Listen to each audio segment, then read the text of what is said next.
好大壓力啊！即係話呢個靚女老闆娘咧，咁其實有個小毛病，陸醫生要佢去住院嘅，但係佢話因為我個課程係28號，所以佢點都要上完我課先去住院。哇！我壓力太大啦，即係以後開多啲咯，好唔好啊？等唔好咁耐，等大家快啲報啦。唔係，以後真係我壓力太大，精神壓力太大。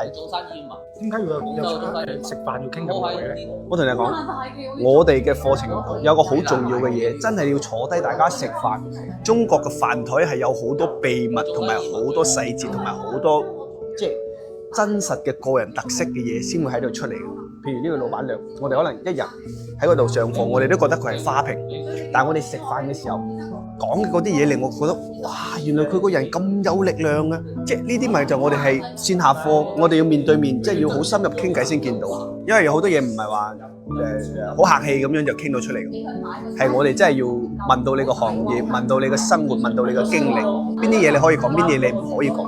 IP 就係咁啦，你要去挖一啲嘢啊！呢個挖呢個過程係，我認為我哋實操小班一個好珍貴嘅寶藏。